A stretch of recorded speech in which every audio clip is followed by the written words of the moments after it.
Good morning friends. आज आपण नवीन topic सुरू करणार आहोत. टॉपिकचं नाव आहे किंगडम ॲनिमलिया.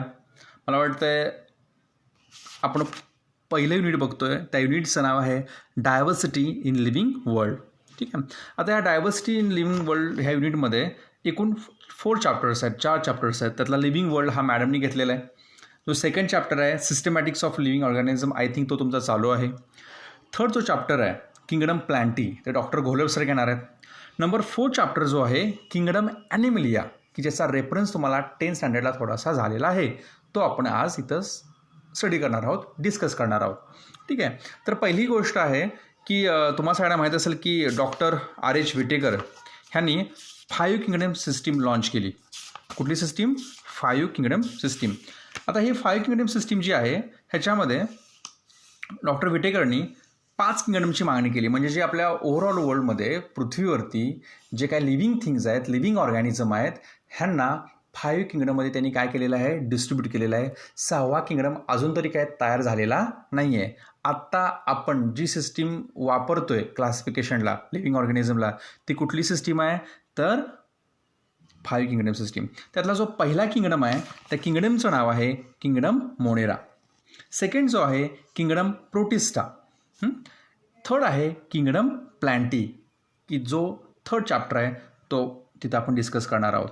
नंबर 4 आहे किंगडम फंजाय. आणि जो लास्ट किंगडम आहे किंगडम ॲनिमलिया, की जो आज आपल्याला काय करायचं आहे? स्टडी करायचं आहे. ओके. आता आपण पहिल्यांदा थोडंसं बघूया की ॲनिमल कोणाला म्हणायचं, किंवा ॲनिमलच्या काय प्रॉपर्टीज आहेत. बरोबर आहे. तर ॲनिमल कोणाला म्हणायचं? They are multicellular eukaryotic organism. म्हणजे ॲनिमल कसे आहेत? मल्टीसेल्युलर आहेत, युकॅरियोटिक आहेत. त्यांच्यामध्ये जी सेल आहे ती कुठली आहे? युकॅरियोटिक सेल आहे. They are heterotrophic, that is holozoic mode of nutrition. Animal हे होलोझॉइक म्हणजेच heterotrophic mode of nutrition follow करतात. They take nutrients from other organism. म्हणजे लक्षात ठेवा, प्लांट्स हे ॲटोट्रॉपिक आहेत. प्लांट हे काय करतात?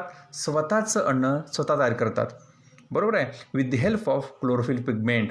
त्याला मराठीमध्ये आपण म्हणतोय प्रकाश संश्लेषणाची क्रिया. त्यालाच आम्ही इंग्लिशमध्ये म्हणतोय फोटोसिंथेसिस मेकॅनिझम. ठीक आहे. पण ॲनिमलमध्ये कुठल्या प्रकारचं फोटोसिंथेसिस होत नाही. ॲनिमल हे दुसऱ्या ऑर्गॅनिझमवरती डिपेंड असतात. म्हणजे आपण भाजी खातोय म्हणजे आपण प्लॅन्टवरती डिपेंड आहे. आपण मशरूम खातोय म्हणजे आपण फंगीवरती डिपेंड आहे. बरोबर आहे. आपण फिश खातोय, मटण खातोय म्हणजे आपण दुसऱ्या ऑर्गॅनिझमवरती डिपेंड आहोत. So we are heterotrophic. Animals do not have cell wall and chlorophyll. आपल्यामध्ये जी युकॅरियोटिक सेल आहे त्या युकॅरियोटिकमध्ये सेल वॉल ॲब्सेंट आहे. आपल्यामध्ये काय असतो? तर सेल मेम्ब्रेन असतो. हे तुम्ही 8th 9th 10thला बघितलेलं आहे. ठीक आहे. And chlorophyll is absent. ॲनिमलमध्ये क्लोरोफिल हा ॲब्सेंट असतो, तो पाहायला मिळत नाही आहे. Central vacuoles is absent. Plant सेलमध्ये सेंट्रलला एक मोठं लार्ज व्हॅक्युल असतं, एक पोकळी असते. तशी पोकळी आपल्यामध्ये पाहायला मिळत नाही. आपल्यामध्ये म्हणजे ॲनिमलमध्ये. आपण सुद्धा ॲनिमलच आहोत, हे लक्षात ठेवा. Okay. The store food as glycogen or fat. आता लक्षात ठेवा, प्लांट्स हे त्याचं जे स्टोअर फूड आहे हे स्टार्चमध्ये किंवा वेगवेगळ्या प्रोटीनमध्ये ते स्टोअर करतात. तसं आपल्यामध्ये ॲनिमलमध्ये they store food as glycogen or in the form of fat. आपण जे काय स्टोअर फूड आहे हे एकतर ग्लायकोजनमध्ये किंवा फॅटमध्ये काय करतो? स्टोअर करतो.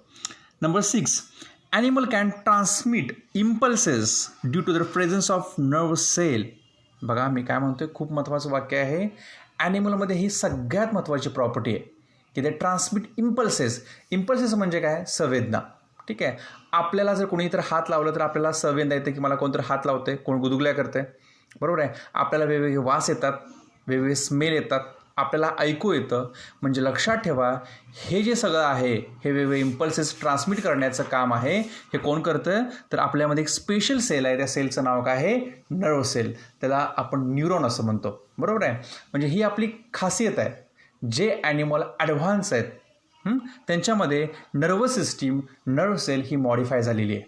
ठीक आहे. तर ॲनिमलमधली सगळ्यात महत्त्वाची ही एक प्रॉपर्टी आहे की त्यांच्यामध्ये नर्व सेल ही पाहायला मिळते. ठीक आहे. असे काही स्टार्टिंगचे ॲनिमल आहेत नॉन कॉर्डेडमधले की ज्यांच्यामध्ये नर्वस सिस्टीम डेव्हलप झालेली नाही आहेत. फॉर एक्झाम्पल फायलम पोरिफेरामध्ये स्पॉन्जेस, हे जे स्पॉन्जेस आहेत हे ॲनिमल आहेत, शक्यतो हे समुद्रामध्ये असतात, बॉटम फीडर आहेत.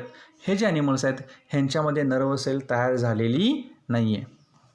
लास्ट प्रॉपर्टी बघूया आपण ॲनिमलची आणि आपण सुरुवात करूया. The centrioles are present.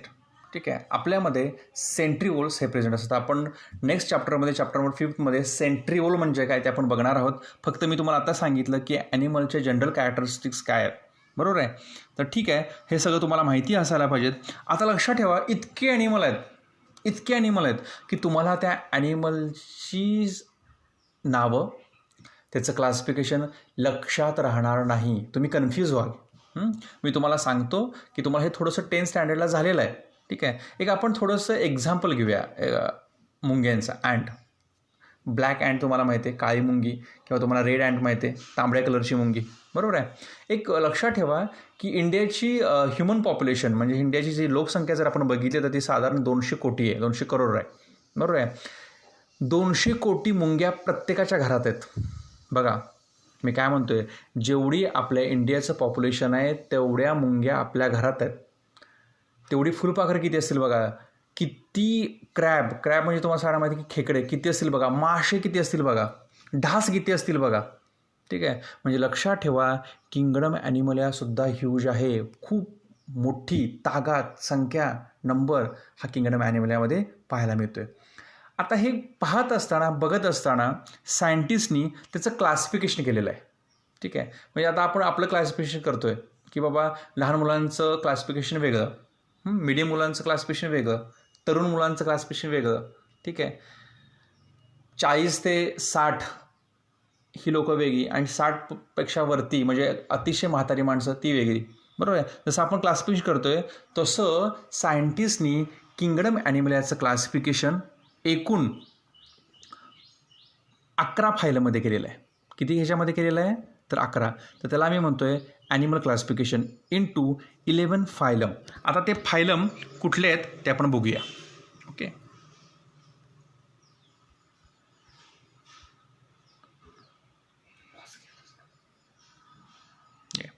पहिला फायलम आहे फायलम पोरिफेरा, बघा. सेकंड फायलम आहे निडारिया. थर्ड फायलम आहे टिनोफोरा. फोर्थ फायलम आहे प्लॅटीहेल्मिंथेस. फिफ्थला येतोय ॲस्केल्मिंथेस. नंबर 6ला आहे फायलम ॲनिलिडा. नंबर 7ला आहे फायलम आर्थ्रोपोडा. नंबर 8ला आहे फायलम मोलुस्का. नंबर 9ला आहे फायलम इकॅनोडर्माटा. नंबर 10ला आहे फायलम हेमिकॉडाटा. नंबर 11ला आहे फायलम कॉडाटा. म्हणजे लक्षात ठेवा ॲनिमल क्लासिफिकेशन जे काय होल ऑर्गॅनिझम आहेत ह्या पृथ्वीवरती त्याचं क्लासिफिकेशन आम्ही किती फायलमध्ये केलं आहे into 11 phylum. Namely porifera, second cnidaria, ctenophora, platyhelminthes, aschelminthes, annelida, arthropoda, mollusca, echinodermata, hemichordata and कॉडाटा. आता हा जो सिक्वेन्स आहे क्रोनॉलॉजिकल सिक्वेन्स हा लक्षात ठेवा इव्हॉल्युशनरी बेसनं दिलेला आहे. मी ह्याच्यामध्ये इव्हॉल्युशन थोडंसं ॲड करतो आहे. मित्रांनो, ज्यावेळी पृथ्वी तयार झाली, पृथ्वीचा जन्म झाला, पृथ्वीचं वातावरण तयार झालं आणि हे तयार होत असताना ह्या जगामध्ये पाण्यामध्ये पहिला ॲनिमल जो तयार झाला असेल तर ते ॲनिमल पोरिफेरन्स आहेत. दुसरे जे आले असतील त्याच्यापासून थोडेसे ॲडव्हान्स ते निडारियन्स आहेत. निडारियापेक्षा थोडेसे ॲडव्हान्स टिनोफोरा आहेत. टिनोफोरापेक्षा थोडेसे ॲडव्हान्स आहेत प्लॅटिहेल्मिंथेस. नंतर आहेत ॲस्केल्मिंथेस. नंतर आहेत ॲनिलिडा. नेक्स्ट आहेत आर्थ्रोपोडा. नंतरचे आहेत मोलुस्कन ॲनिमल्स. ठीक आहे, नंतरचे आहेत इकॅनोडर्मन ॲनिमल्स. नंतरचे आहेत हेमिकॉडियन्स आणि नंतरचे आहेत कॉडाटा. आपण मित्रांनो कॉडाटामध्ये येतो आहे. आता कॉडाटा म्हणजे काय, ज्यांना पाठीचा मणका किंवा पाठीचा कणा असणारे सगळे ऑर्गॅनिझम म्हणजे कुत्रं, मांजर, आपण सगळ्यांना आपण कॉर्डेट्समध्ये येतो आहे. ठीक आहे, मग आपण आता ह्या क्लासिफिकेशनच्या डिटेलमध्ये स्टडी करणार आहोत. तर मित्रांनो तुम्हाला एक प्रश्न विचारायचा की हे जे 11 फायलम आहेत हे कुठल्या बेसिसवरती केले, काहीतरी बेस असणार आहे. ठीक आहे, आता आपण कॉलेजमध्ये फॉर एक्झाम्पल एका क्लासमध्ये आपण हे वर्गीकरण करतो आहे. ठीक आहे, 40 मुलं आहेत एका क्लासमध्ये. ठीक आहे, तर मी पहिल्यांदा विचारतो की 90% वरची मुलं किती आहेत, तर 3 मुलं उभा राहिली. मी क्लासिफिकेशन केलं अबाव 90 म्हणजे स्कॉलर. ठीक आहे, पुन्हा मी काय म्हणतोय अबाव 80 जर असं उभा राहा तर ते 8 मुलं आली. ठीक आहे. अबाव 70 म्हणजे मी काय केलं, क्लासिफिकेशन केलं होल क्लासचं. कशामध्ये केलं, ग्रेड्सवरून केलं. बरोबर आहे. म्हणजे 90च्या वरती, 80च्या वरती, 70च्या वरती. बरोबर आहे. म्हणजे मी क्रायटेरिया इथं काय वापरला क्लासिफिकेशनला, तर मी क्रायटेरिया काय वापरला, ग्रेड्स, पर्सेंटेज. बरोबर आहे. तसं हे 11 फायलम होण्यासाठी टोटल लक्षात ठेवा जे काय आम्ही क्रायटेरियाज वापरलेले आहेत ते आपण थोडेसे क्रायटेरियाज आपण पहिला बघणार आहोत. म्हणजे कुठल्या क्रायटेरियावरती आम्ही याचं क्लासिफिकेशन केलं. बरोबर आहे. तर पहिला क्रायटेरिया आहे लेवल्स ऑफ ऑर्गनायझेशन. ठीक आहे. तर त्या ॲनिमलमध्ये कुठल्या प्रकारची सेल्युलर ऑर्गनायझेशन आहे. आता कुठली असते बघा. Cellular level. सेल्युलर म्हणजे काय, फक्त सेल असतात, दॅट्स इट. अनेक सेल एकत्र येऊन काय तयार होतो, टिश्यू किंवा ऑर्गन त्यांच्यामध्ये तयार झालेले नसतात. फक्त सेल्युलर लेवल त्यांच्यामध्ये पाहायला मिळते. आणि याचं बेस्ट एक्झाम्पल आहे पोरिफेरा. पोरिफेरामध्ये लक्षात ठेवा कुठल्याही प्रकारचे टिश्यू ऑर्गन फॉर्म झालेले नाही आहेत. त्याचं बेस्ट एक्झाम्पल आहे स्पॉन्जेस. लक्षात ठेवा. नंतरचे जे काही ॲनिमल आहेत त्यांच्यामध्ये टिश्यू लेवल डेव्हलप झालेत. म्हणजे a group of cell having similar structure and function is called tissue.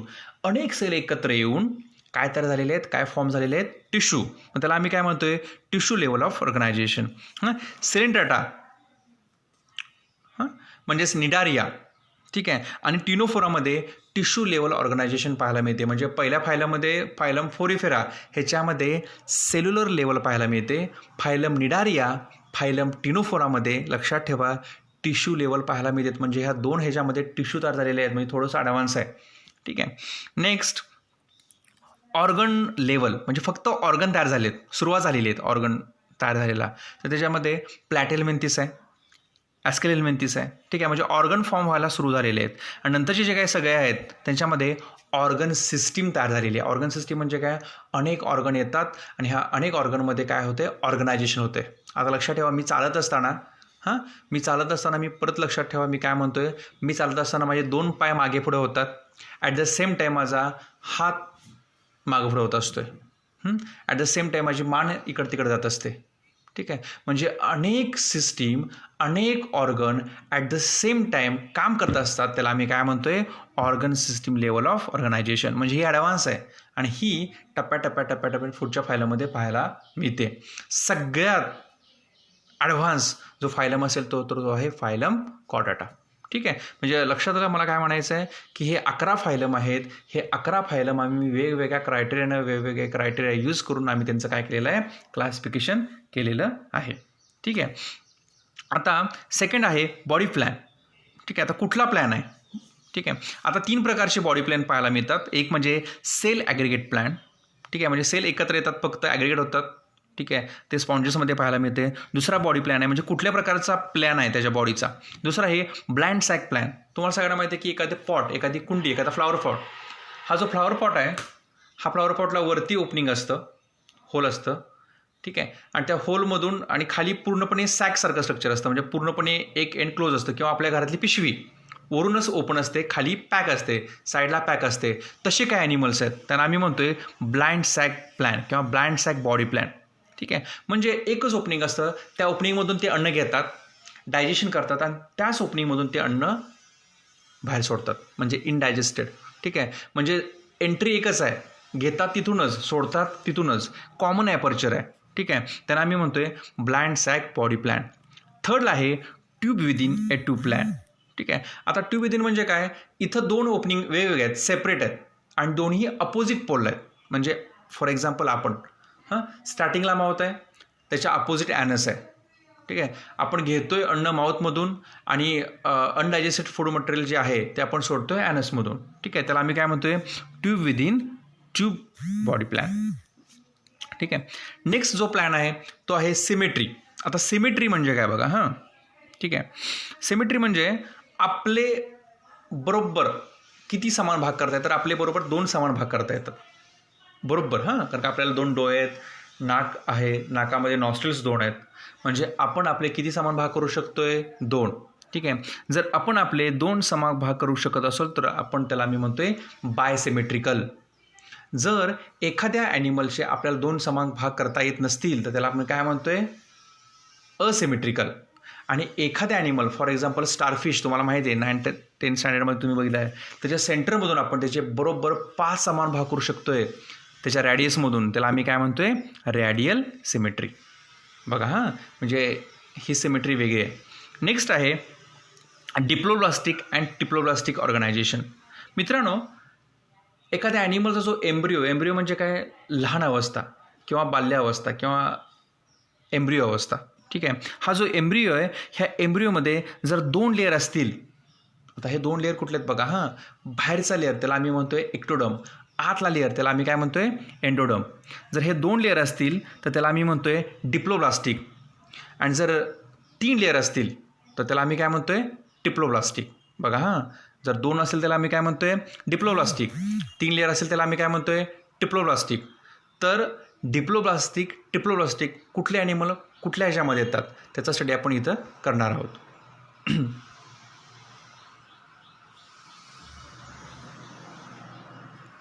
Next आहे सेगमेंटेशन. ठीक आहे. आता सेगमेंटेशनमध्ये आपण बघणार आहोत when the body is externally and internally divided into segments, this is known as metameric segmented. For example, earthworm, तुम्ही गांडूळ बघितलं असेल, अर्थवर्ममध्ये असे वेगवेगळे रिंग्स आहेत. ठीक आहे. ह्या रिंग्स बाहेरून पण सेपरेट आहेत आणि आतून पण सेपरेट आहेत. जर सेपरेशन बाहेरून आणि आतून असेल तर त्याला आम्ही काय म्हणतोय सेगमेंटेशन, त्याला आम्ही म्हणतोय मेटॅमेरिक सेगमेंटेशन. ठीक आहे. नेक्स्ट आहे सेक्सुअल डायमॉर्फिझम. आता सेक्सुअल डायमॉर्फिझममध्ये काय बघा, काहींच्यामध्ये म्हणजे आपल्यामध्ये बघा मेल वेगळे आहेत, फिमेल वेगळे आहेत. मेलचे फीचर वेगळे आहेत, फिमेलचे फीचर्स वेगळे आहेत. म्हणजे मेल फिमेल जर आवाज जर बघितला आपण, जर लेडीजचा आवाज हाय पिच असतो, नाजूक असतो, जेंट्सचा आवाज हा कसा असतो लो पिच असतो, थोडासा जाडाबाडा असतो. ठीक आहे. ओव्हर बघितलं तर जर फिगर आहे ही जेंट्स आणि लेडीजची डिफरंट आहे. ठीक आहे. म्हणजे वेगवेगळे जे कॅरेक्टर्स आहेत हे मेल फिमेलमध्ये वेगळे आहेत. ह्यालाच आम्ही म्हणतोय सेक्सुअल डायमॉर्फिझम. ठीक आहे. तर असे वेगवेगळे जे क्रायटेरियाज आहेत ते आपण ह्या टॉपिकमध्ये बघणार आहोत. त्यातलं पहिलं आहे बघा grades of organization, cellular, tissue organ, हा पहिला झाला. Second symmetry. आता सिमेट्री बघा, बॉडी सिमेट्री, असिमेट्रिकल म्हणजे 2 समान भाग करता येत नाहीत. ठीक आहे. रॅडियल सिमेट्री म्हणजे सेंटरमध्ये जे अनेक भाग करता येतात. बायलॅटरल सिमेट्री म्हणजे बरोबर 2 समान भाग करता येतात. बॉडी कॅव्हिटी, आता आतली कॅव्हिटी, ॲनिमलच्या आतली कॅव्हिटी. आता कॅव्हिटीवरून त्याच्यामध्ये 3 प्रकार पडलेले आहेत. असिलोमेट म्हणजे काय, आत त्या ॲनिमलच्या कॅव्हिटी ॲब्सोल्युटली नसते, that is acoelomate. Pseudocoelomate second आहे बघा, की कॅव्हिटीसारखं स्पेस आहेत पण ॲक्च्युली ट्रू कॅव्हिटी नव्हे. म्हणजे कॅव्हिटीसारखं वाटतंय, स्पेससारखा तो वाटतंय पण ती ॲक्च्युली खरी स्पेस नव्हे. त्याला आम्ही काय नाव दिलेलं आहे इथं बघा, सुडोसिलोमेट. आणि थर्ड आहे सिलोमेट. फॉर एक्झाम्पल आपण आता आपल्या मॉथपासून ॲनसपर्यंत आत सगळा पोकळ भाग आहे, दॅट इज सिलोमेट. जे ॲनिमलमध्ये सिलोम आहे त्याला आम्ही काय म्हणतोय सिलोमेट. ज्यांच्यामध्ये सिलोम नाही आहे त्याला आम्ही काय म्हणतोय असिलोमेट. A means absent. आणि ज्यांच्यामध्ये सिलोमसारखं काहीतरी वाटतंय पण ॲक्च्युली तो ट्रू सिलोम नव्हे, खरा सिलोम नव्हे, त्याला आम्ही काय म्हणतोय सुडो सिलोमेट. ओके. आता एम्ब्रिओ म्हणजे काय, लहान अवस्था. ठीक आहे, बेबी अवस्था. तर ह्या एम्ब्रिओमध्ये जर का 3 लेअर असतील, जर्म लेअर, तर त्याला आम्ही काय म्हणतोय ट्रिप्लोब्लास्टिक. We R triploblastic. जर 2 असेल तर त्याला आम्ही काय म्हणतोय diploblastic.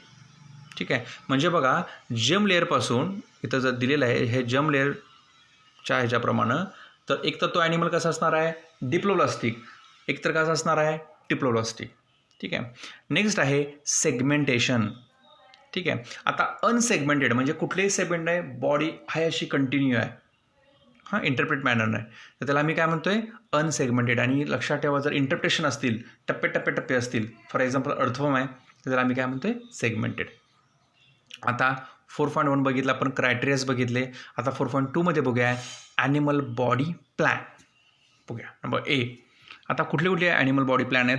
Number 1 cell aggregate plan. आता दिलेलं आहे, छान असे एक्झाम्पल दिलेलं आहे स्पॉन्जेसमध्ये. हे सगळे जे स्पॉन्जेस आहेत ना हे ॲक्वॅटिक हॅबिटॅटमध्ये पाहायला मिळतात, म्हणजे समुद्रामध्ये किंवा आपल्या पाण्यामध्ये, नदीच्या किंवा ह्याच्या पाण्यामध्ये. तर पहिला प्लॅन आहे cell aggregate plan. In this body plan cell do not form tissue or organ. ह्याच्यामध्ये लक्षात ठेवा अनेक सेल एकत्र येऊन टिश्यू ऑर्गन तयार होत नाही. There is minimal differentiation and division of labour among cells. ह्याच्यामध्ये कुठल्या प्रकारचं डिव्हिजन लेबर किंवा जे कार्य आहे ते ह्याचं तयार होत नाही. आणि it is found, these animals are found in porifera. आणि हे सगळे जे ॲनिमल आहेत, सेल ॲग्रीगेट पॅटर्न असणारे ॲनिमल पोरिफेरा ह्या पहिल्या फायलममध्ये पाहायला मिळतात. त्याचं बेस्ट एक्झाम्पल आहे स्पॉन्जेस. ओके, सेकंड छान एक्झाम्पल दिले बघा, blind sac body plan. In this body plan body is like a sac with a single opening. इथं जो काय ॲनिमल आहे त्या ॲनिमलमध्ये टॉपला एक छोटंसं ओपनिंग आहे, त्याला आपण माउथ असं म्हणतोय. ओके, आणि सगळीकडून बॉडी ही काय आहे, सील आहे, पॅक आहे. त्या माउथमधूनच तो अन्न आत घेतोय, काय असेल ते प्रोसेस करतोय आणि तिथूनच तो बाहेर सोडतोय. म्हणजे एकच ओपनिंग आहे, म्हणून आम्ही याला म्हणतोय काय, blind sac body plan. In this body plan body is like a sac with a single opening. So digestion is carried out in this sac like structure where ingestion म्हणजे फूड आत घेणे आणि इजेशन म्हणजे food जे आहे, जे undigested आहे, जे नको असणार आहे ते बाहेर फेकणे, ह्याला काय म्हणतो आम्ही, egestion. So ingestion and egestion take place through same opening. Example आहे निडारियन्स.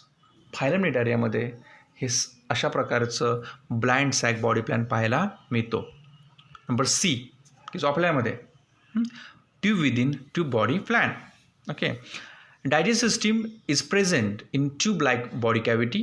Mouth and anus are present at two separated ends of digestive system. Annelida onwards. आता बघा फायलम ॲनिडापासून जे पुढचे सगळे फायलम आहेत त्याच्यामध्ये tube within tube body plan हा पाहायला मिळतोय. म्हणजे कोण बघा, ॲनिडा, आर्थ्रोपोडा, मोलुस्का, एकांडोडर्माटा, हेमिकॉडॉटा आणि कॉडॉटा, ह्याच्यामध्ये सगळ्यांच्यामध्ये tube within tube body plan हा पाहायला मिळतोय. खाली दिलेलं आहे बघा, छान ऑब्झर्व अँड डिस्कस असं दिलेलं आहे.